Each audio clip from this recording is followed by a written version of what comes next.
Welcome to the Likeville podcast. This is John Faithful-Hamer. Today we're going to be talking with an entrepreneur, Graeme Blake. But before that, I just wanted to thank you all for getting us here. Sebastian and I we started this a few months ago, and this is our 20th podcast, the 20th episode of the Likeville podcast. So if you would like to support us in this endeavor, please go to iTunes and like Likeville on iTunes. Leave comments. That's always good. Share the podcast with your friends, even your enemies. And if you'd like to support us in a material way, you can do so at our Patreon account, Likeville. All right. Well, welcome, Graeme. Hey, thanks. Hey. So before I get into what you do, right, and all this stuff, in a way, interviewing Graeme Blake is like interviewing the enemy because he is. I am a sort of an educator that works in an institution, and we very much believe that we need to have institutions in order to have education. But Graeme Blake has gone around us like a scab who's getting around a union job. He's gone around us, and he's educating people by himself outside of institutional constraints. So could you just say, how did you get into the job that you have and the business that you've created? Okay, so roughly I do LSAT education, and of course when we talk amongst ourselves, we do frame ourselves as scabs taking down the education system. I don't know how you figured this out, but that's how I see you. Yeah. So the LSAT, for those who don't know it, is a test to get into law schools, mainly United States and English Canada. And so how I got into it, it's kind of random. In high school, a friend wanted to apply to MIT, and so he had to take the SAT for that, and he was like, hey, come to Moncton with me and take the SAT with me. I'm like, all right, why not? And I did one practice test. I did pretty well on that, and then I took the real thing, and I did like really, really well. Mm-hmm. I was like, oh, these tests are kind of fun. I never did anything with the SAT, but when I was getting out of undergrad and trying to think like, okay, what should I do? Well, maybe law school. And I just took the LSAT like sort of to keep that option, but sort of because I just liked the tests. And I did go to law school, but I ultimately decided I didn't want to do it. And Wait, you didn't want to be a lawyer, or what was the deal? Yeah, I didn't want to be I kind of didn't want a job. I think this may be a thing in common with some people that start a business. Like, they just don't like the idea. So what do you not like about a job? Is it you want to sleep till noon, or you just don't like a boss, or what's your deal? Like, why didn't you want to have a job? I like to be able to sleep till noon. I don't usually, but I like the option. And I don't like having to be in a specific place at a specific time. And I want to be able to work on the things that I feel like working on rather than have someone else tell me what to do. Yeah, it's interesting because if you look at the workers' movement, early unionization in the 19th century and the early 20th century, one of the things that we very often forget that the workers were complaining about was the loss of autonomy. It wasn't so much that they thought it was like shitty working conditions or bad pay. I mean, that was the case in some instances. It was that, let's say you were a shoemaker and you had your little shop and you had your house above your shop and your family lived there, and you'd have your and you could decide when you wanted to go on lunch. You just put a sign in the window saying, out for lunch, be back in an hour or something like that. You could decide when you wanted to. You could set the pace of work. If you wanted to have a conversation with somebody, you could have that conversation. You could do what you wanted. And when that transitioned to moving to a factory that makes shoes, even if they were offering you the same amount of money, or maybe even more. I mean, I've never seen an instance where that was true. But even if it was the same money, now suddenly you're on the clock and you have to keep to a particular quota, and you take lunch when they tell you to take lunch, and you have to ask to go to the bathroom, like whatever. Yeah. So it's the loss of freedom that a lot of people really I didn't like. So that was for you. You didn't want a job for those reasons. Yeah, pretty much. I must have had like the soul of a 19th century shoemaker. So what did you do? I think this is maybe interesting for people to hear that are thinking of starting a business, because it can seem pretty intimidating. But my plan starting out was, I'm going to try and do a bit of LSAT tutoring while I think of some kind of business idea. And I had no idea. I also didn't really have much of an LSAT tutoring business at the time. And my arms didn't work because I had hurt them in a typing RSI injury thing 6 months prior. So you hurt your arms how does that happen? It can be pretty common. I was basically you talking carpal tunnel type thing? Something. I mean, carpal tunnel. Basically, it wasn't carpal tunnel, but a lot of things get called carpal tunnel that aren't. But basically, I couldn't use a computer. I had been doing a transcription at a law office where my arms were raised up too high. It was a cold room, and I couldn't stop because I was just transcribing stuff, and I just worked them too hard. Huh. And so, how long did that go on for? That you couldn't type. Probably took about 3 to 4 months before I finally found someone who figured out exactly where to prod, and they're oh, it's fixed now. Wow. So I didn't really have much of a plan. Or even much capability in that sense. I just sort of had a desire to do it and a goal in mind. I wanted the kind of business where you didn't really have to be in a place. It didn't really matter when you worked. So I was aiming, not at teaching physical classes or anything like that, but more building something that would make money more or less automatically the way that Apple makes money if you buy one of their phones, or Tim Cook doesn't have to personally have anyone doing something. Okay, and so you teach people, right? The LSAT, I imagine, like the SAT and like an IQ test, it's supposed to just measure your raw intelligence, right? I mean, that's in theory, that's what it's supposed to measure. Pretty close. I'm not actually sure exactly what it's supposed to measure. I don't think they claim to measure general intelligence, but I think they claim to measure skills that correlate well with first-year law school success, which probably correlates with general intelligence. Okay, because the question this is, what is it, Princeton? The ones that do the preparation Review, for the GREs and for the SATs. What is it, Princeton Review? Yeah, they're one of the big ones. And Princeton Review, if I remember correctly, their kind of slogan was, if this actually measured general intelligence and general knowledge the way they say it is, we would be out of business. Mm-hmm. That it's precisely because you can teach to the test and you can increase your score that actually proves that this is not necessarily a very effective test. I mean, I guess, yeah. On the one hand, I imagine you would probably agree with that, but you wouldn't want too many people to know that you're. I think if they get rid of the test, you're in trouble. So. I think the right answer for the LSAT actually is more gives more credit to the LSAT and is more insulting to the ability of courses like mine to make a difference. Princeton would have been talking about the SAT, which was the big test, especially back in the 80s when they would have had a founder running it and be prone to mischievous statements like that rather than their more corporate aspect now. The SAT is a very hackable test, and I've taught that. And if you had enough time and enough money and enough interest from the student, you could make a very, very, very large difference in their score. Okay. The only reason the system isn't totally broken is that people don't spend years practicing for the SAT. They usually spend a few months because they're in high school and they're finishing. And so the rich don't get to put their full advantage to bear because it doesn't matter as much, but they still get a very large advantage. But the LSAT, in my experience, people are much more likely to hit a wall no matter their resources that they can use to get better at it. Okay. And I don't know exactly what it is, but I think it's maybe testing something closer to the thing itself. The SAT, one of the things you can do to get better is you just memorize a bunch of vocabulary words. And anyone can do that if they've got the attention span to do that over months and months and months.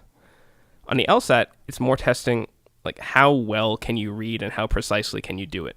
And there's no shortcut to that. Yeah. Yeah. But I find I've never done the LSAT, but I've done GREs, I did the SATs, I've done, various kinds of tests, and I've done a bunch of IQ tests, when I was younger, because one of my friends growing up, his mom was doing a graduate degree in psychology, and specifically she was looking at education and aptitude tests. And so she would try out various IQ tests on her son and on his friends and stuff like that, right? So, and I remember that it was fairly easy to do well on those tests if you recognized what the nature of the question was. So if it was a logical question, there would be, I don't know, maybe 10 different forms that a question would take, and if you saw immediately what kind of question it was, you could figure out what the answer was. So if somebody could tell you, hey, these are the 10 different kinds of questions that you're likely to get, if you knew that, you would get a better score. And if you didn't know that, you might not because you're not smart, not because it's just because you didn't know what to be looking for. Yeah, I've taught those tests, Okay. and they're pretty dull.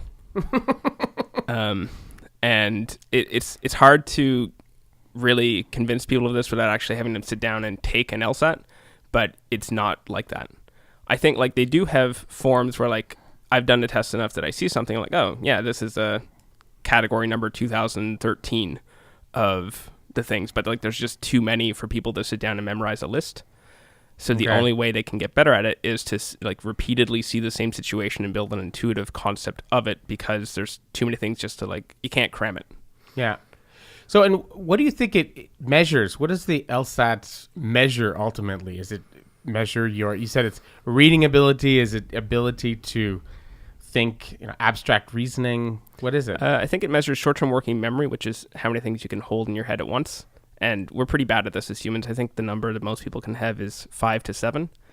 And that's not many things. And B, that means that someone that has a capacity of 7 is like massively better at it than someone with a capacity of 5. It's not just a little difference, because we're talking 60% more capacity. Yeah.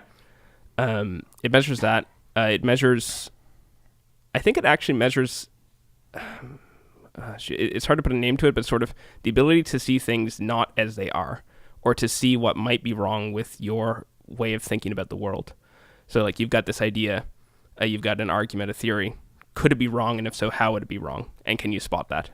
That's interesting. It's funny because we had on the podcast, we had Jonathan Kay, right? And he was a lawyer before he went into being a journalist. And one of the things that I found really interesting about talking to him is precisely what you just said. I didn't think about it until just now, but like he can have like 7 or 8 different strands of thought going at the same time, and he'll go back and forth between the different strands, and it all makes sense, and he like ties it together. But he can very easily, he doesn't lose his train of thought. Like he goes, and it's a bunch of different things at the same time, which is kind of fascinating to behold. So I guess maybe it's a lawyer thing. I don't know. And that is short-term working memory as well, because Okay. you've got to not only like see things different than how they are, but keep track of it all. Mm-hmm. Okay. And I did notice that in law, like lawyers will sometimes argue they'll be like, well, we think they're wrong for this reason, but if that's not the reason, then there's this other reason, and if that's not the reason, then this reason also. You'll actually stack up like several independent reasons for a thing being true, which we just don't do in normal conversation. Yeah. Is this? I mean, what is the relationship between this and multitasking, or is there any? Because that was like, in the 90s, that was all the rage. I mean, there was all these front page articles saying that multitasking was the rage of the future. It was going to be really great. I mean, they said millennials, big difference between millennials and generations before them is that they were really, really good at doing multiple things at once. There was even a theory that was floated for a while that women are better at multitasking than men. And this was really, really big thing. A lot of corporations and magazines were saying this is, if you get employees that can multitask, they will be far, far more productive. And then the shit hit the fan, right? The actual data started coming in where they had actually like measured whether people who multitask are more productive, and they found absolutely they're not. That they make way, way more mistakes. That they don't have, that when you're multitasking, the parts of your brain that are devoted to sort of long-term memory are quite inactive. And so what happens when you're multitasking, apparently you go into a kind of autopilot, right? So this is why, like, let's say a drunk who's gone the same route from the bar to their house, maybe 1,000 times in their lives, right?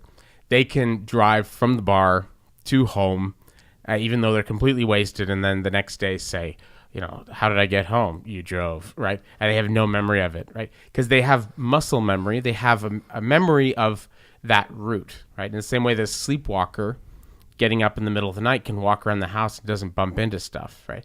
Because you have a mental map of that road from the bar to the home and from your hallway because it's your place. You've done it many times, right? However, the problem is if something new happens. So if a little kid jumps out into the street, or if there's a car stopped in the middle of the street, or if there's a toy on the floor in the hall, you'll trip over it because you can't react to something new, right? Yeah. So the argument is that multitasking, the same thing happens. You go into a kind of an autopilot, which gives the appearance that you're getting a lot of stuff done, but you actually are kind of sucking at everything you're doing, right? So what is the difference between, I've never been able to figure this out. What is the difference between the kind of short-term memory that you're talking about that allows you to think about a bunch of different things at once and multitasking? Well, I'm absolutely terrible at multitasking. So I'm not sure. I'm not, but I don't know much beyond my own personal experience there. So I'm terrible at it too, by the way. I'm very sort of narrow-minded, single-minded. I focus on one thing and the rest of the world disappears and I don't even, Yeah, and I can, within a single conversation, I can hold a bunch of stuff, but if I have to have a conversation and then do some other trivial thing, I just break down. But I have tried for research purposes to do the LSAT under the influence of alcohol, and it goes just fine. It goes just fine, yeah. But do you think what you're talking about, like if you're having a conversation about one thing and then something else happens and it throws you off your game completely, what do you think is going on with that? Like, is it a processing problem? Is it, because I know they say like people who are high functioning autistic people, like people who have Asperger's and things like that, or whatever, that what's really going on with them very often, I know this because some people in my family have this, what's happening to them is that it's a processing disorder. So they have a really hard time filtering out all the ambient noise and the ambient stuff that's going on. And so if there's something else going on, it's roaring loud to them. Right? Yeah. Is that what's going on with you? In my case, no, not at all. I can process just fine in like a loud environment or an environment with distractions. What I find happens is, like, let's say we're having this conversation and then someone comes in and says like, hey, can you pick this up at the post office for me on your way back? And I've got to remember that. So I've got to like take part of my brain, and it's just like the part of my brain that wants to use all of its power to focus on the conversation suddenly has to use up capacity on that. And even though it's trivial, it feels like it's like 15% or whatever. So I don't know. I could probably function just fine. But then I would if feel I'm trying stress. to beat you at chess, I'll remember that. I'll get somebody to come in and say, "Hey, Graeme, can you get milk on your way home?" It would work. So how much better can you get people at the LSAT, like just by your coaching? So the industry standard is about 10 points. And for context, the average on the LSAT is about 151. The max score is 180 and the minimum score is 120. And 10 points is a little bit more than a standard deviation. Okay. And what does that sort of translate into like what school, the difference between this school and that school? What does it translate in terms of money? If you're at a 150, you're basically not getting in. In Canada, you're not getting in anywhere good. In Canada, you're not getting in anywhere. In America, you're not getting in anywhere good.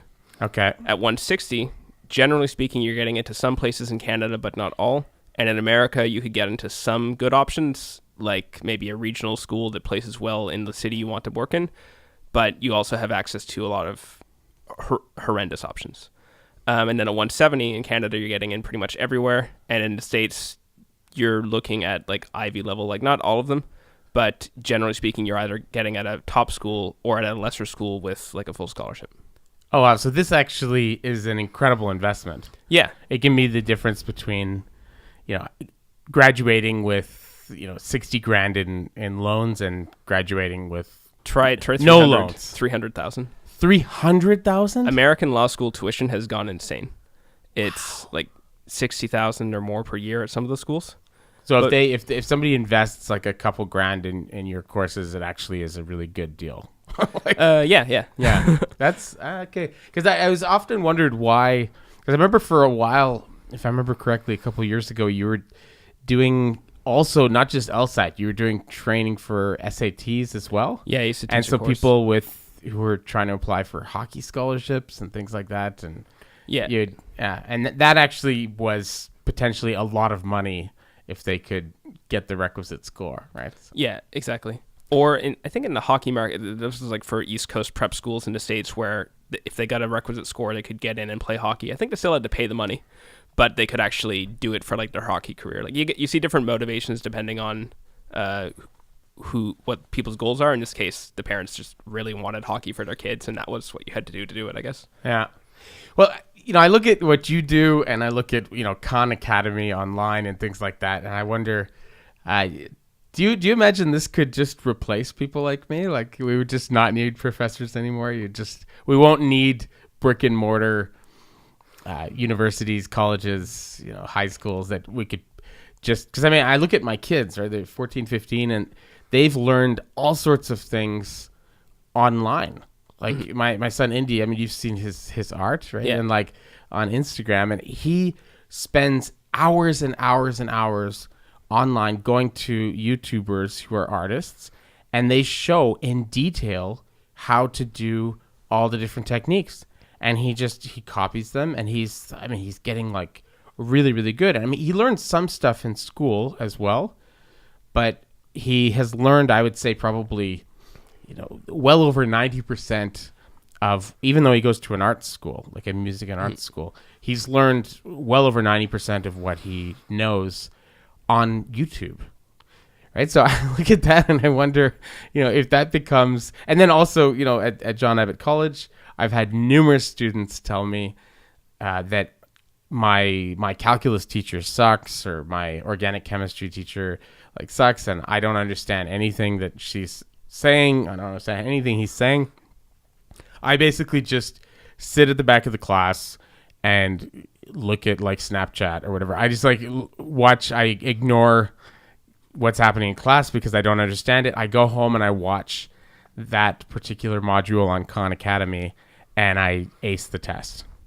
Right. Yeah. So more and more, I'm just wondering, do you think this could replace sort of formal institutions, or is it always going to be a supplement to it? I don't think it'll replace formal institutions, because you have to ask who is doing that with Khan Academy. And some people are just autodidacts. They will learn for fun, and they will just always learn, and they won't stop.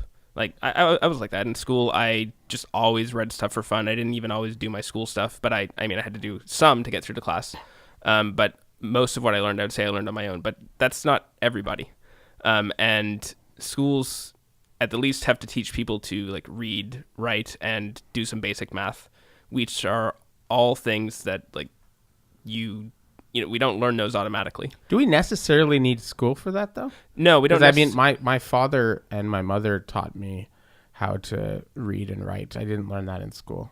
And my mother taught me basic math and basic history. I learned that from my mom, so. Yeah, I would say, well, does your family have a history of education? Mm-hmm. Yeah, so that sort of falls into the same category of you're an autodidact family. I know it's not a right use of the word, but your family will teach itself. Now, it still might be true that we don't need schools to teach everybody. I don't know how people read before mandatory schooling. I had read that literacy rates in America were actually quite high before this, and so there might be some other system. But you need some system that gets the people that wouldn't read on their own to read. I don't think everybody would just learn to read from Khan Academy if there was no outside stimulus. You might be able to get to the goal in some other way, though. I don't know what that would be. But I think one of the biggest advantages of a school is that it sits people down and says, all right, you're learning now. And sure, maybe you're on Snapchat a lot of the time, but you at least have to open a book to get through the class, and you at least see the subject. I'm sure at some point, Indy had a class that showed him, look, Indy, this is art. Here's some things you can do, and he tried a few things, and maybe he was already doing it before that, and school showed him absolutely nothing ever. But I'm guessing it might have exposed him here and there to a new thing, and then he ran with it. Yeah, I probably did. I think he got into art first because his mom, right, Annalisa, was sort of doing art with him because she's really into art. So, I think that was probably his first exposure to it. But yeah, I don't know. I wrestle with this because, a mutual friend of ours, Nassim Nicholas Taleb, is all about we're going to the Uberisation of education, that we're going to go back to kind of an old model where you can just kind of find the teacher that you want to learn from, and it'll be do it yourself, right? I wonder. I like the idea. I definitely like the idea in certain respects a lot. I just wonder if it would actually work, like you say, like for everybody, right? I'm not sure. I think I can imagine a lot of ways in which that would go wrong. Yeah, because that's still the language of the autodidact. Like, find the teacher you want to. What if someone just doesn't want to?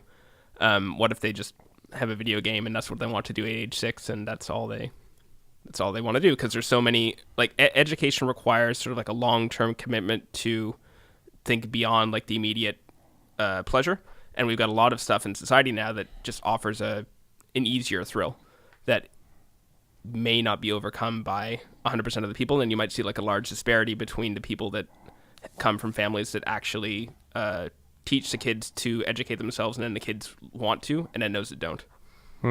What do you think about if you throw artificial intelligence into this mix, right? So right now, if you have more and more students learning from online sources, I mean, how much of your stuff is online and how much of it is in person? Almost all online. Okay. Yeah. So if you're almost all online, and then Khan Academy is obviously all online, then what if somehow you kind of come up with an AI that can do that, right?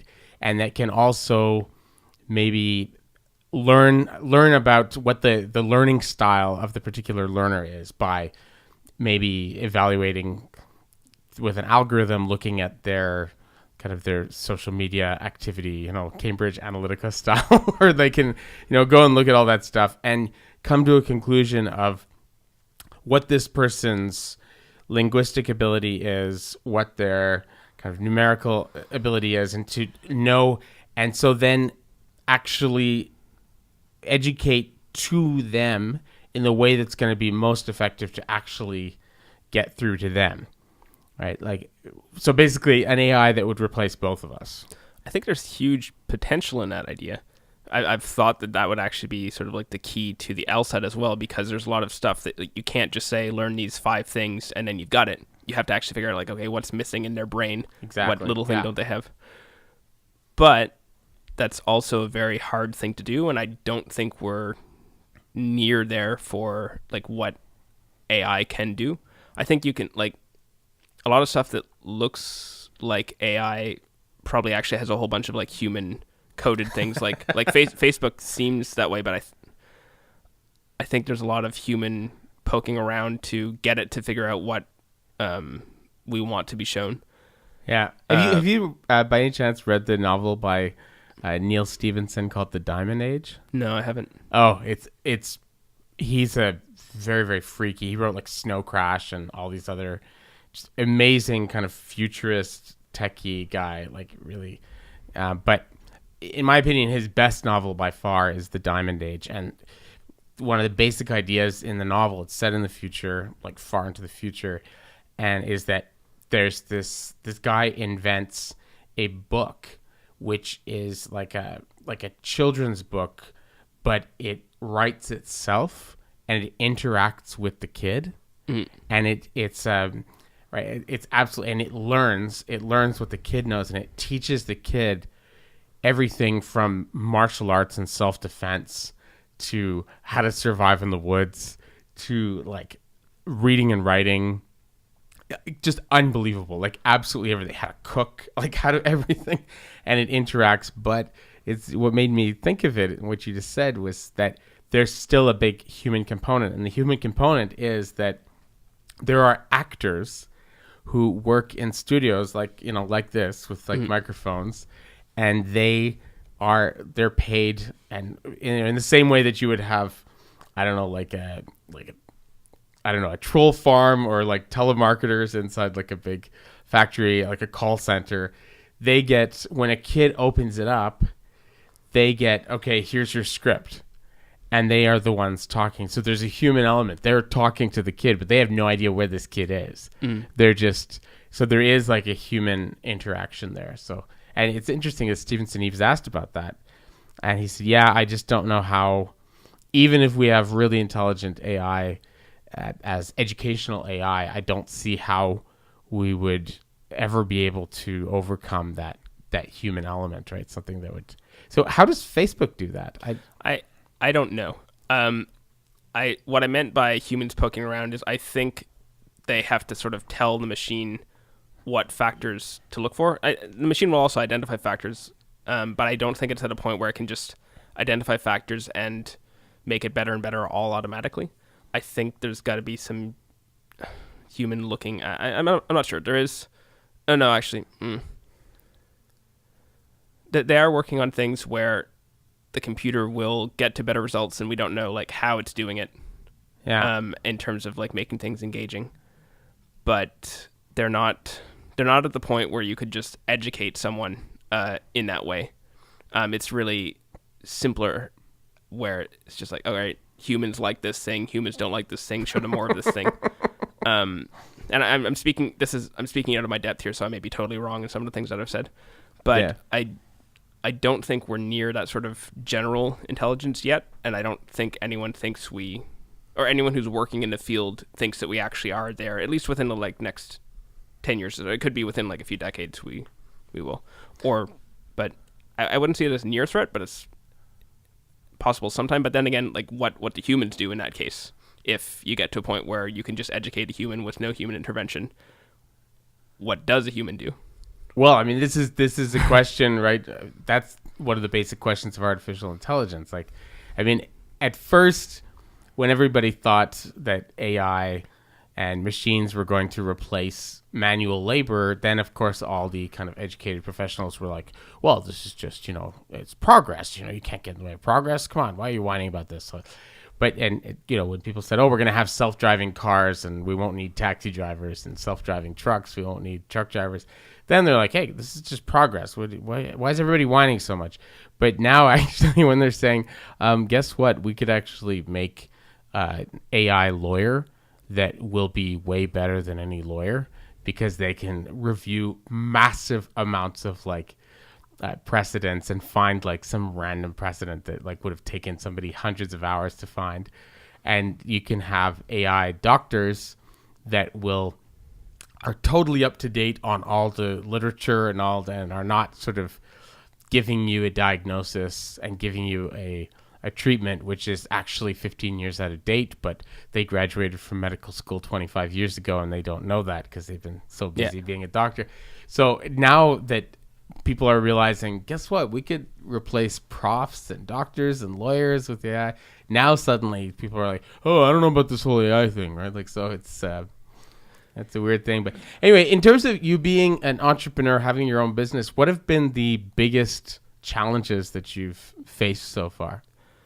I would say at the start, the biggest challenge was not enough ongoing revenue from like the longer term sources. So I was trying to build something where I started with book sales. So I was trying to build something where even if I didn't work that particular month, I would have enough money to keep going.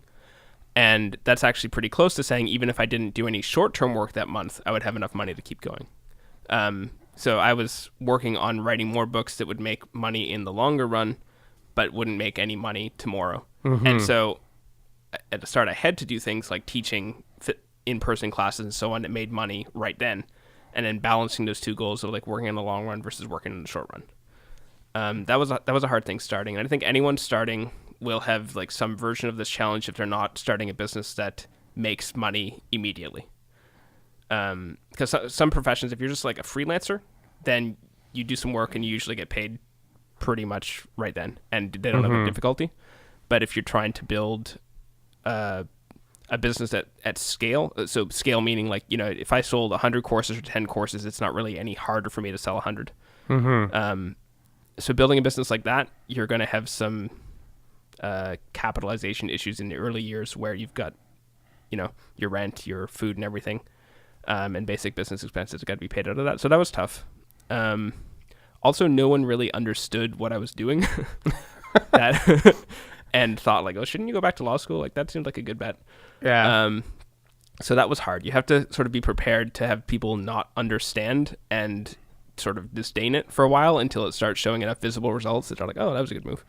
Yeah. And I mean, one of the things it seems to me that I know you and sort of Aaron Haspel seem to have this in common. You both are in business, and you both seem to keep like a very, very light overhead, like just an unbelievably, like almost like a bird, with hollow bones, like very, very not a lot of overhead, right? Like, so how do you do that? Because that I've seen a number of people, most recently, childhood friend who started an accounting business and ended up going bankrupt.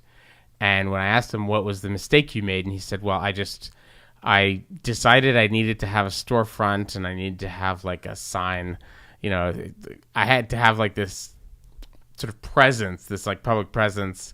And that ended up being like a big rent that I had to pay every single month. And I had all these like various bills, and that made it hard because if you just have then like 2 or 3 slow months, suddenly you're in trouble, right? Yeah. So you mean business overhead? Yeah, basically just like, well, if you're in business for yourself like you are, then how do you really disentangle business overhead and personal overhead? The government will care how you disentangle those two things. Really? Yeah. How so? Well, you submit a business tax report that shows your business expenses, and your business revenue minus your business expenses is your income. Sebastian's laughing. I'm sure he's in the same situation. Yeah. I cannot come in this room for any personal use. Like, this room is literally only used for business. I don't know. You're like, that's amazing. The Could the people hear that? Yeah. Okay. That's fine. Yeah. Yeah, we let them know about our stuff. Like, so. Yeah. Yeah. Oh, I meant literally. Could they hear it? Like, does the audio come through? Oh yeah. Okay. Basically, he just the podcast studio owner just came in and said, like, the room that we're in, which is part of his apartment, is not for legal purposes part of his apartment. Yeah. It is used for business. Yeah. So no, there are methods of keeping them separate. Separate credit cards are a good start, by the way, for anyone who is thinking of doing this. This will save you a lot of headache. Okay. But yeah, you do have to keep overhead low on both ends. I think to the extent that I've kept overhead low, though, I actually haven't recently. I'll talk about that. But to the extent that I kept it low, it was based on the sort of business that I wanted to run. I wanted to run something that was independent of having a boss. But part of independent of having a boss is actually, if you have employees, you've got some of the same downsides. You still usually have to like be in a place or work at a time, or at least you have some responsibility to manage them. You can't just go off and work on a project for a week. And so I wanted to not have full-time employees, and employees are the single biggest cause of overhead. If you have an employee to do whatever was being done in an accounting firm, that's probably what sunk them. Yeah. Well, I've had a number of small businesses that I've tried out, and in all of them, the problem that I eventually faced was that in order to really make money and make it worthwhile to keep it going, I needed to kind of work a lot more than more hours than I actually had in a week to devote to that. And so in order to make money, I had to hire somebody to do it. But then, thank you very much, Sebastian. But then hiring somebody else, the problem is, how do you make sure that they are keeping to the same quality standards, like that they're giving the same quality of service that you would do? And that proved just impossible, like again and again and again, that the employees that you hire, if they are affordable, they're probably not that good, right? Yeah. and if they're really good, you can't afford them. And how do you get around that? Well, one thing you've got to recognize is that no employee or contractor will have the same motives as you, the business owner, and that usually business owners, especially in the startup phase, put in just like an insane, unrealistic level of work, and you can't hire that because you're not compensating them with ownership of the business. That's what makes you go for it. Yeah. So you have to think about... Well, this is why, like, the corner stores here in Quebec, the dépanneurs, like, they're almost all, like, run by families. Yeah. Where you have... your your teenage kids are working for free. Grandma's in there working like for free. Like, that's the only way you can make those things work, because they don't turn a profit for a while, and you have to work like 100 hours a week, kind of thing, in order to make. Right. So yeah, I mean, how do you get around that? I mean, Well, Slavery no. See, that requires a lot of overhead too. You need a whole society dedicated to it, and the societies that did it are pretty poor now. And so it's scratch slavery. not a good then idea. What? Not a good idea. Well, you've got to think about. Sorry, one sec. What's that noise? Oh, it's Sebastian making coffee. Oh, okay. You're throwing Graeme off his game. Yeah. All right. Well, I marked down the time for that. 1:38. Yeah. So, how do you make people hire people that are motivated? I guess the answer is you actually don't. You instead think about a system that, okay, how can I produce a business result with people who don't have as much motivation as I would if I were personally owning all the results? So, which is probably not an obvious step for a lot of people making a business. But you have to give a structure for the employees, and you have to know what is a reasonable thing to expect of them.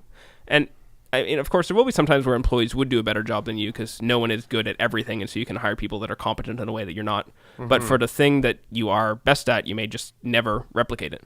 But for example, the people that I work with, I have a programmer who isn't as dedicated to the business as I am, in that he may not remember some things because he's got a bunch of clients, and it's not reasonable for me to expect to remember every little thing. But he does a very good job, and I'm just aware that I may have to provide a little bit more context than if I were talking to myself, who was a programmer. Yeah. If I'm the business owner talking to business owner alter ego that has programming skills, I can leave out a lot of context. You've got to add a bit more context when you're dealing with someone that's not you and that doesn't have the same motives. Though, since I've never had full-time employees, I actually don't have a great answer for that question. But you just pay people by the hour or by the job? Pretty much, yeah. I've got people that I work with long-term. But I'm not their full-time employer, and there may be periods where I don't have any work for them for even a month, say, but then I have work. Though in general, it's not a good idea to have contractors that you don't work with for a long period, because eventually they go off and do something else. So, yeah. Or they go off and become your competitor. No, right? That's I guess not in your line of work. It's probably not as much of a big issue, but yeah, a couple of times, people here in Montreal I know who've started small businesses where they've had contractors working for them and they've done work for them, and then they said, oh, I don't have any more work for you, and then surprise, surprise, a new business pops up 2 months later that is doing exactly what they're doing and is going for the same clients even and undercutting them on bids and things like that, right? Yeah. So that's kind of that can happen, right? So yeah, I'm sort of lucky in my choice of business in that the number of people who actually can run an LSAT business and the number of people who are free to do so and haven't gone on to be lawyers is very small. Yeah, I guess most people that can score what can you score on the LSAT? What is your top score on the LSAT? Well, I've only taken it once and I got a 177. What? Yeah. On 180? Yeah. Oh my God. Yeah. Wow. That's crazy. Yeah, it's pretty high. That's how I got started in this, I guess.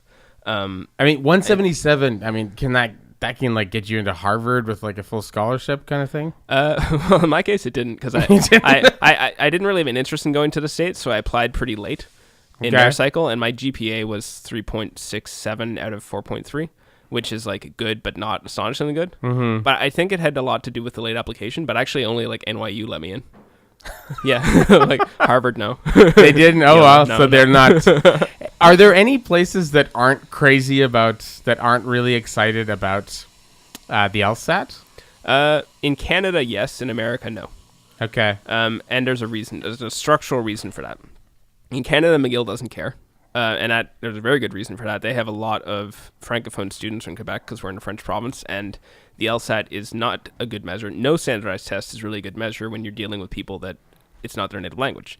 Even if they speak English very well, they're just going to be at a disadvantage, especially on a reading test. So McGill, quite rightly, doesn't care that much. And then the other Canadian schools care somewhat, but not a giant amount. They sort of use it how I think it ought to be used. In America, there's this thing called the U.S. News and World Report, which appears to have no importance in society other than its school rankings, at which it is extremely important. Mm-hmm. Every school at every level, undergrad, grad, international. They care deeply about these rankings. And they're based on a variety of factors. But one of the factors for law schools is LSAT and GPA medians. And so, like, let's say a school has a median of 162. And median means in the middle. It's not average. This is like a distinction that throws a lot of people off. But if you have, like, me, you, and Bill Gates, and someone, I don't know who of us two is richer, so it's a poor example. But if you have, like, someone very, very poor, you and Bill Gates, you're the median, and the median is whatever your salary is. If you look at the average is, like, in the millions or billions. And that's the difference between average and median. It's just literally who is in the middle of a distribution. So what that means is if a school admits someone with, if they have 162 and they admit someone with a 180 or a 170, it has the same effect on their medians. It just adds one person above it and may tend to raise it higher. Yeah, well, and I think it's in Malcolm Gladwell's Outliers, he deals with the whole issue of IQ. And he says he goes and interviews the guy who has the highest IQ in the world, like that's ever been recorded. And the guy's kind of a loser, and he's sort of like he's worked as like most of his life as like a doorman, and he didn't do well in pretty much anything. And it's very fascinating. He says this is largely because the guy just is very lacking in social skills. He has like problems like with dealing with people and dealing with institutions and various other stuff. Yeah. And then he goes and looks at people who've won Nobel Prizes, and he says, like, what you find is you have to be of a certain intelligence to sort of be in that game, but after a certain point, it doesn't really matter. And in fact, it's possible that being really, really having a very, very high IQ might actually be counterproductive. And I saw this definitely, like when I was in grad school, there was a guy who started at the same time as I did, and in the PhD program, and this guy was apparently like a genius, and it was like, you know, a vegan, right? They'll tell you they're a vegan really quickly. Like he would tell everybody, I'm a genius, right? And he was like, while he had just started off in the program, he was on the game show Who Wants to Be a Millionaire, and he won like a bunch of money on the show, and he had this just it was like Wikipedia. Like he could remember random like names and dates, facts and figures, like just this encyclopedic memory. It was like phenomenal. But he failed out of the program before the end of the year. So he had this ability to apparently take tests really, really well and had supposedly a very, very high IQ. But you met this guy, and within 5 minutes, you know, you kind of thought he was an asshole. Like he was socially awkward and weird, and there was some deficiencies there. So I wonder, like, how much these tests, you know, it's a plausible story, but one thing you would want to account for is the fact that people that don't have anything else going for them but are smart are more likely to figure out what their smarts are and tell people about it. Like I hear this as a thing with Mensa, where if you go, it's just like a bunch of like unaccomplished smart people, but that's not actually. I guess if you meet Ron Jeremy, he's going to tell you what he's going to tell you pretty soon, right? So but there may be some people out there that like do have very high IQs, do something like useful in life, don't get a Nobel Prize, but they just don't even bother to get an IQ test or talk about it. It's hard to tell without getting a random sample of the actual high IQ population. I mean, I have heard that you'd get more social awkwardness and stuff, but I'd be interested to know if there's any study that actually sampled all the like super high IQs and seen like, did I generally end up like these weird people you talked about, or are we just seeing the weird ones that have no other thing in their life and so they focus on the IQ and tell the Guinness Book and all that? Well, now, I mean, I don't know if you've heard about this, but now they talk about not only IQ, but well, first there was EQ, right? Sort of emotional intelligence. And now the new one is RQ, right? Rational quotient. Have you heard about this? I'm not sure I've even heard of RQ. Yeah, it's so basically IQ measures your. I mean, it's a messy metaphor analogy, but it sort of like the processing power of the computer, right? Like the raw horsepower of the thing, right? How much power do you have?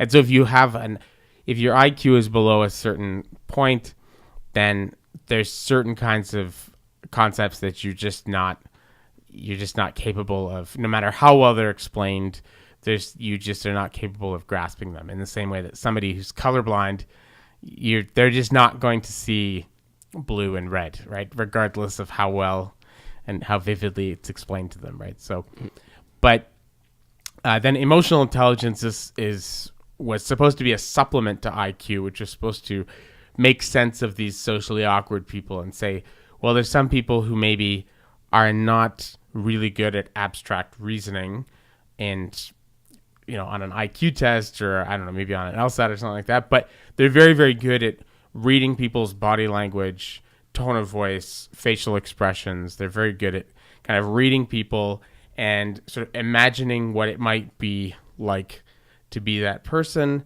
And so they're very good at like social interactions, right, with other people. Well, the newest one now that they're pushing, for what it's worth, is RQ. And RQ is distinct from EQ and IQ, and it is the ability to sort of question your assumptions, to weigh them against the evidence that you're getting from the world, and to like actually rework your assumptions if they're not in line with what's happening. So, and the way this is very useful is that you can have somebody who's, let's say like, I don't know, like a Jehovah's Witness or a creation scientist or, whatever. You can have somebody who has an incredibly high IQ, but they have a very low RQ. And so they'll be incredibly good at finding ingenious ways to sell, like a really good defense lawyer, like what Michael Cohen should be, but is not, right? He graduated from the worst law school in America. Cooley. It's literally the worst. Oh, really? Yeah, this is like a big... I saw that, and this is my professional feeling. It's like the worst. This explains everything. This explains everything. Well, like, so somebody with a really high IQ but a really low RQ is essentially like a fantastic defense lawyer that is really, really good at coming up with lots of rationalizations and finding evidence to support their side. But they're not very good at, like, changing their mind ever, right? Whereas somebody who has a maybe not so, like a more average IQ, but they have a high RQ, they learn through trial and error. And when something goes wrong, like if they're a small businessman, an entrepreneur, and they're trying a strategy, and it's a brilliant strategy in theory, and they try it out, and it's not making money, and it's making headaches, they will evaluate, and through tinkering, like stochastic, they will see, okay, this is not working, and they'll go back and change their plan, right? Whereas somebody who's very dogmatic in any way, they can often the most dogmatic people are, according to this argument, are people that have very high IQs, right? So they're good at, and this is what I guess Nassim Nicholas Taleb calls, right, the intellectual yet idiot, right? Yeah. People who are very, very good at coming up with brilliant, articulate rationalizations for what they believe, but not very good at noticing when they're not working, right? Yeah, I was good at that flaw when I was younger. I could prove people wrong from a wrong position because I could... which is a bad one of those thing. people that was into like the logical flaws. This is your logicalfallacy.com. Those people. Not formally into them. No, it's just like I could spot a flaw in their position without noticing a flaw in my own position, and they wouldn't notice it either. So I would think I was right because I had out-argued someone, which is like it's a terribly dangerous flaw to make. It's hilarious to watch somebody like that get into a debate with somebody like Trump. They just get completely destroyed. Like they show up with all their facts and figures and their, debate club president like polish, and he just says, "You have a funny face." Yeah, you're short. Like your hands are small. Like, and they're thrown completely off their game. Yeah, he is good at finding people's weak points in a schoolyard bully kind of way. Like he's. So Michael Cohen, tell me, I've never heard any of this. So Michael Cohen went to the worst law school in the United States? Yeah, Cooley Law School. And if you apply to law school in the U.S. or even just take the LSAT and check the box that says, like, yes, let schools send me stuff, like you will hear from Cooley. You will hear from Cooley repeatedly. You will hear from them in print form. You will hear from them in email. I didn't get a phone call. I think people are getting text messages now, but like Cooley wants to. So it's like Trump University, basically. Kind of, yeah. And it was actually named after like this apparently like good justice in Michigan. So like poor Mr. Cooley now has this as a legacy.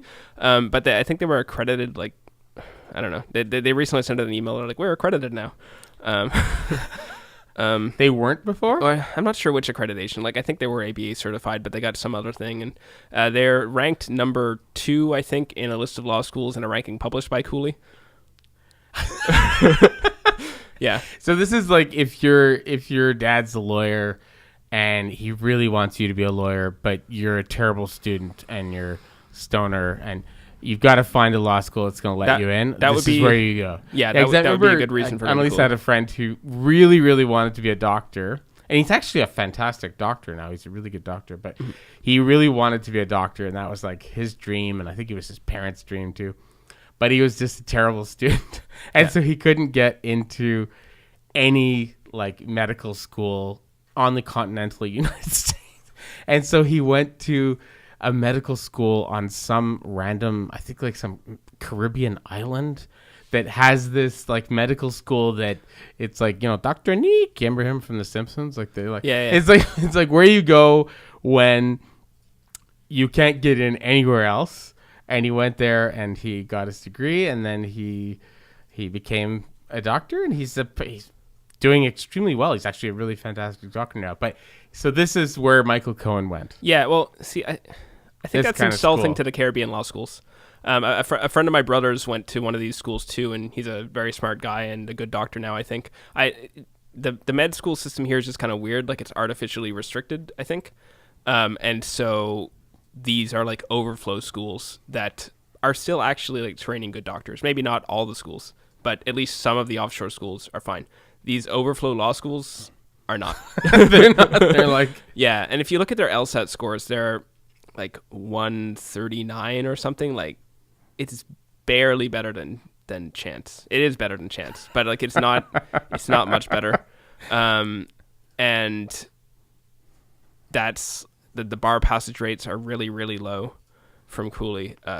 Yeah, so that's where Cohen went. And I think he hasn't practiced that much as a lawyer either. Like that's one of the issues that's come out where he's saying like there's attorney-client privilege, and the government's saying like, are you actually a lawyer? Like, do you have legal clients? Like, what?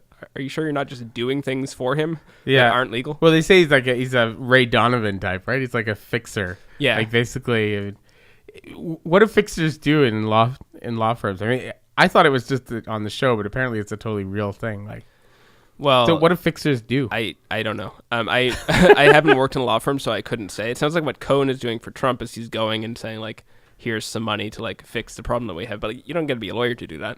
Like, you know, you could go send Sebastian out with some money to cover your.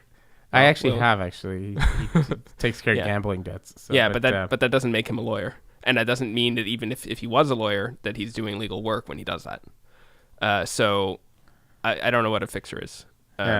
In like a legal term. Well, apparently it's who you get to pay off Stormy, right? I mean, that's, yeah. So when we had to pay off Stormy, you were the one that did it, right, Sebastian? I remember. Yeah. So yeah. But that's yeah. So that's who he's got actually defending him, right? Yeah. Oh, and there was something that I just left hanging from earlier that might be good to finish up, just like why the LSAT matters in the States, and I'll explain like why it matters for Cooley too. What I was saying about the medians is they matter in the ranking, and so if you raise your median, you get a higher ranking U.S. News, and this is what the deans care about.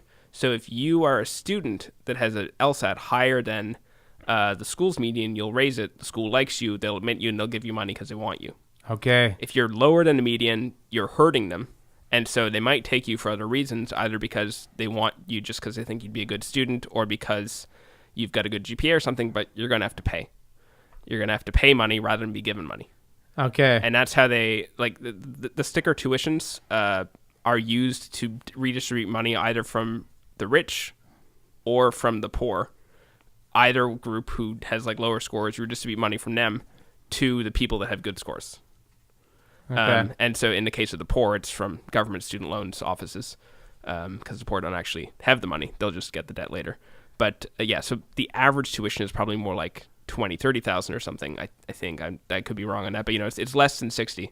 but it's like highly unevenly distributed. And so Cooley's rankings, like they've had a giant drop in the number of students recently, and their LSAT scores have dropped.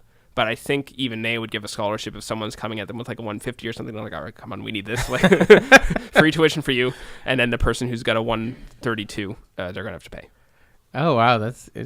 So, I mean, I wonder, you're doing this with like testing and stuff like that, but do you have kind of respect for the law? Do you think the law is kind of interesting as a field or as a... I do. I find the law really interesting. There's a lot of very precise thinking, and I find criminal laws especially interesting. Like I don't know, trials are an interesting thing to me because like so much hangs in the balance, and we've got this very elaborate system for proving things, and it's one of the few cases where you've actually got an institution that's like really trying to figure out the truth of what happened. Like in most cases, someone like says something that may not be true, and no one will cross-examine them on it, and there's no penalty for saying something false. But in court, someone will come and question you and actually try and get to the truth of it. And if you are knowingly lying to the court and they can prove that, then you're also in trouble. And it's just an interesting institution for that reason. Yeah. I remember this one fantastic assignment that I had in undergrad, and two people that were in that class decided to become lawyers after this assignment. Like that's how kind of amazing it was to them. But it was an assignment that was put together, I think it was by UBC or Simon Fraser University, anyway, somewhere in BC. But there was this African-American guy who came up here. I don't know if he was an escaped slave or if he was a freed slave, but he came up to Canada sometime in the 1860s, late 1860s for one. And he was living on Salt Spring Island. And he was murdered, right? And the person, there was a trial, and this Indian guy, I think it was named Tom or something like that. This Indian guy named Tom was convicted of killing him, right? Mm-hmm. And so what we had to do in this assignment, it was for a history seminar, we had to look at all the documents that were available to the people in the jury. Absolutely everything. And we had to go and read all kind of newspaper articles. We had to look at everything like deeds of land to find out like who owned land in the area, various other people that could have done it. I mean, it was just absolutely fascinating. And it's exactly this issue, trying to get to like what actually happened, what's actually the truth. Well, there was no signed confession by anybody. There was no sort of smoking gun evidence. And so you had to look at all the available evidence and come to an approximation, sort of an idea of who do you think did it, right? Mm-hmm. And why did they do it? And you had to come up with that. And it was absolutely fascinating. But you can see how, what's funny is the teacher that was teaching it, she also was kind of a postmodernist, like in some of her other classes. And so people brought up, they said, well, don't you think this assignment is kind of contradicting some of the stuff that you're saying in the other classes? And she was like, yeah, I guess it kind of is. Because you're trying to get us to actually get to what really happened. It's not like, well, there's your truth and my truth. Because this guy was actually hanged. Yeah, it really matters for the people. It really mattered for him. And, I concluded, as did quite a few other people in the class, that he was framed, that he didn't actually do it, that this black guy living on Salt Spring Island was actually killed most likely by this white land developer that really wanted his parcel of land, and he had repeatedly refused to sell. And that this was a way of like getting him out of the way. And surprise, surprise, very, very soon after he was killed, the property went into receivership, and they picked it up for practically nothing, and then developed all of that land, right? So our theory was that actually it was almost definitely this one guy who had threatened him before to sell and stuff like that. How was Tom's lawyer in that trial? He had, I guess, like a public defender or something like that, like the equivalent, and was pretty terrible. Like pretty terrible. I mean, we read like the transcripts and stuff like that, and the judge was constantly having to tell this very, very young guy what to do. Like, don't you want to ask me about this now? Like, don't you want, like, and it was did not seem to be like very competent, right, at all. But yeah, the end result was I'm certain somebody was wrongfully killed hanged for that, executed, right? And meanwhile, the people that actually did it got away with it, right? Yeah, so it's terrible. Yeah. So no, there are real issues involved, and the truth is actually involved. But most people, it seems these days, that go to law school end up doing corporate law, right? So Yeah, well, they're not exactly. It's not like watching the TV shows, The Good Wife or The Good Fight. They're mostly just, defending the right of some payday lender to fleece the poor people in Canada. So I think the first part of your statement is true. I don't think the second one is. Payday lenders probably don't have that much money, and they're probably not the best clients of like big law firms. They're mostly working with like the larger corporations, I think, which, you can have your objections to the corporate system. But I think what's going on there is that we've got an extremely complicated society with lots of international links, and as it has become more complicated, it becomes extremely important and requires a lot of legal work to just like keep everything running smoothly. And they mostly go into corporate work because that's where the money and the societal demand is. Like, people treat this as some kind of like nefarious thing, but basically society needs that to happen. If we didn't, the system of the economy that we have right now would start to run us into some problems pretty quickly, because like really tiny differences in the wording of contracts can have big differences and lead to big disputes. And well, a lot of their work is just to make sure that the contracts are clear and that we don't have like a giant legal problem or fight or something. I have no illusions about kind of what it's doing and not doing. I don't.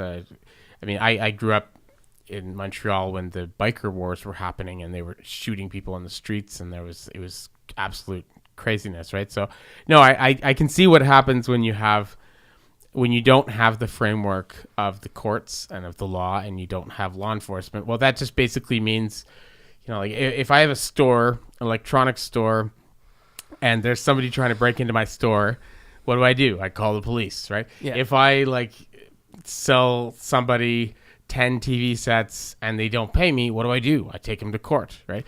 Well, if you're selling cocaine or you're selling like illegal like weapons, or you're selling heroin, what do you do if somebody's trying to break into your store? You better have a gun, because you can't call 911. What do you do if somebody tries to like steal from you?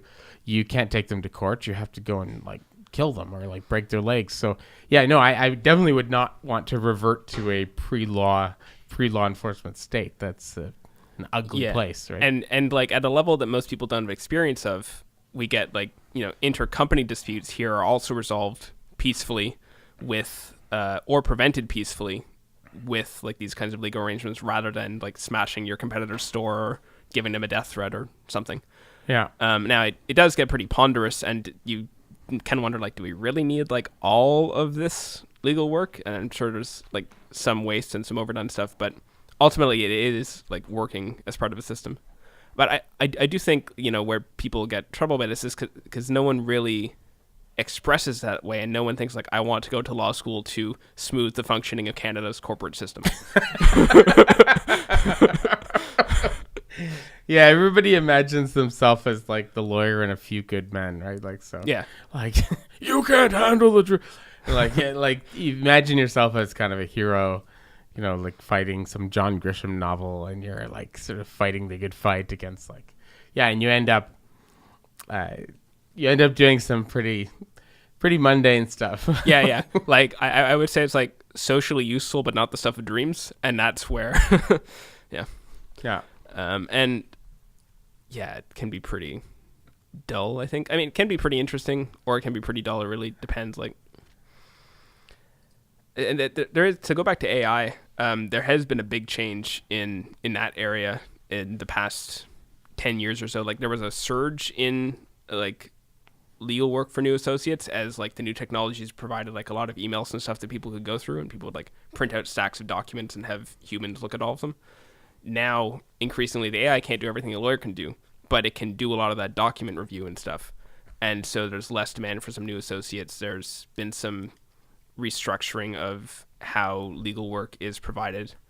And actually kind of like education, one of the reasons that there's still the law firm structure, just like there's still the teacher classroom structure, is that we've got a big government imperative that in the case of schools, like kids got to go to school. So that preserves the demand for you. And in the legal case, you've got a thing that says legal work has to be done by lawyers. So that preserves the demand for lawyers. But even within that constraint, there's been a lot of change, and some of that like mundane drudge work is actually no longer available, which is an issue for the people graduating in the States, where they have like, if they have a whole lot of debt, it's a risky environment right now. One question I've always wondered about this: why do you think it is the case that so many people in the West, especially the Anglo-American sort of West, so many people who end up in politics come from the law?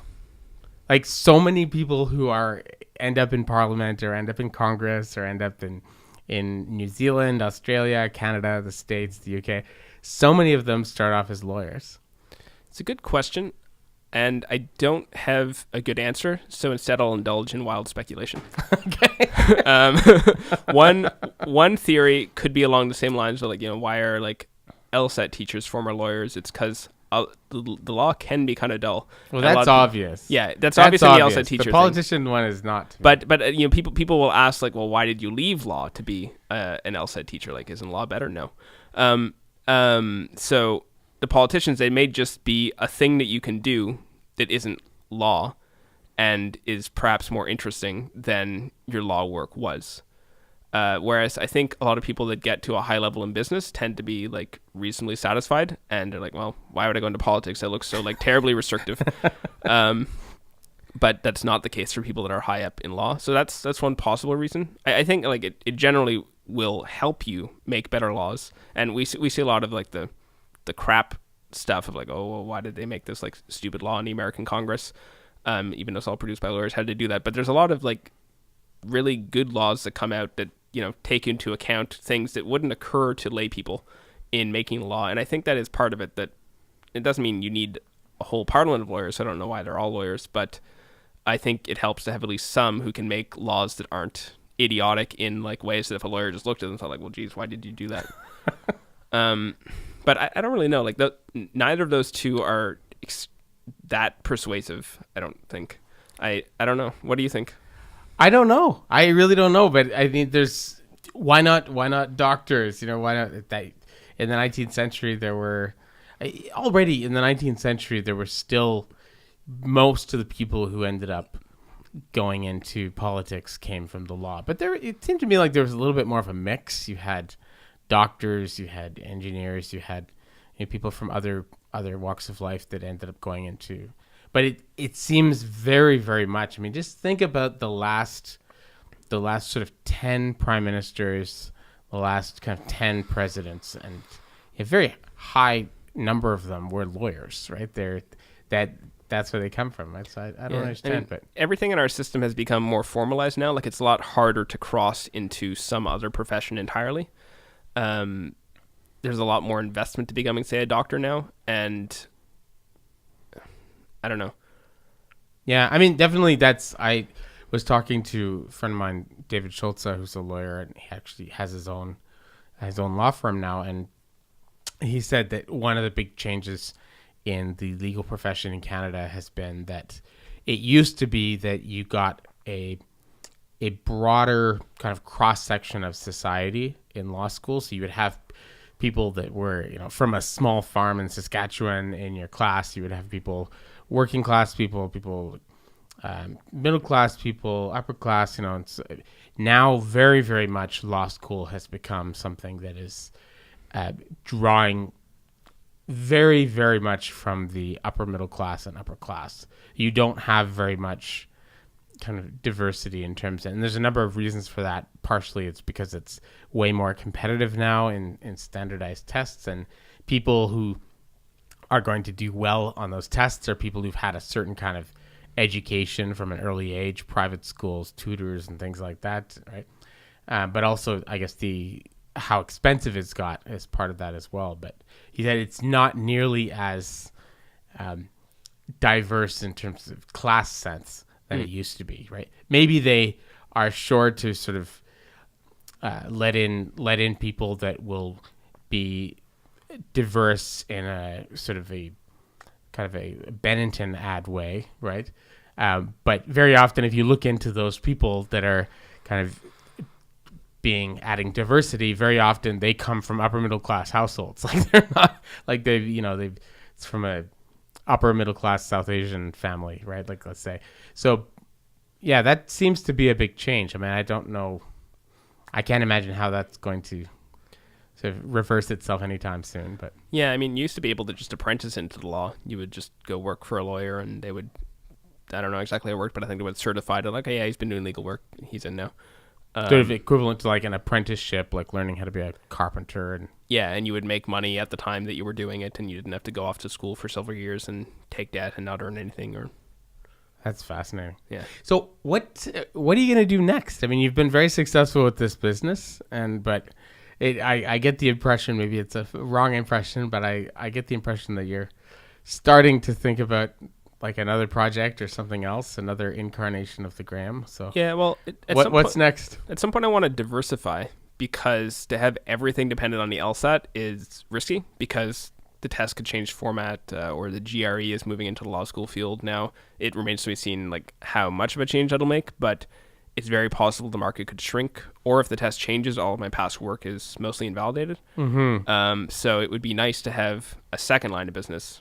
I'm thinking of just testing a site on like one of the other tests, like maybe the MCAT or GMAT or like one of them, just to see if I can extend into that, because it's close enough that it wouldn't be hard to try it. And I would also like to grow my site more, just because. Okay, you should plug the site. What's your site? Yeah. It's called LSAT Hacks. So LSAThacks.com, LSAT. And yeah, I've got a course and some written explanations people can use to study for practice exams. And yeah, I would like to write more of those and make a few more courses, just because, like I said, I built the system that's like fairly automatic, so it could have been making sales right now while we're talking. Mm-hmm. And so the bigger that I build it, the more it produces in that way. Mm-hmm. And because I can't count on it to last like 30 years, like someone who's a teacher or a dentist or whatever has some kind of profession, it's hopefully not going to fundamentally change in that time. It means I need to make a bit more money from it now, in order to have the capital to do some other business afterwards, because I've never had a job, and I think that would then be hard at this point to like just start a job if ever something happened to this business. So I'd want to have enough to be able to start another one if needed. Anyway, the last question I wanted to ask you before we finish is, you and I met because we both were really interested in Nassim Nicholas Taleb's work. So, and I imagine you still are. I still am. So, yeah. What do you get, as an individual, as an entrepreneur, as a, whatever, like, what do you get out of Taleb's work? Because I mean, he's a very polarizing figure, especially recently. Like, some people just like hate him, like totally hate him. Some people think he's fantastic, and doesn't seem to be a lot in between. But I think, what do you get out of him? I think the biggest thing that I get is actually like the thing that I just mentioned is part of it, is thinking, what happens if something happens? Like, not what are the odds. So, what if the LSAT changes, and then what will that do to me, and what would I need to have in place to be okay if that happens? Because, I'm well aware that my business is based on risk, but I'm fine with that if I'm okay with the outcome if it collapses. So thinking a lot about like what's the worst that can happen from this, and that also like helped start the business, because it turns out there was basically no downside to starting it. Like, I didn't have to put any capital in. I couldn't lose. I couldn't drop below zero when I started. So like, people say business is risky, but the sort of like capital unnecessary internet business is actually like fairly risk-free, and I don't think that's well recognized. So it helped me both recognize, like, oh, actually this isn't that hard to start. I can just go back to law school the next year. This is my worst case scenario.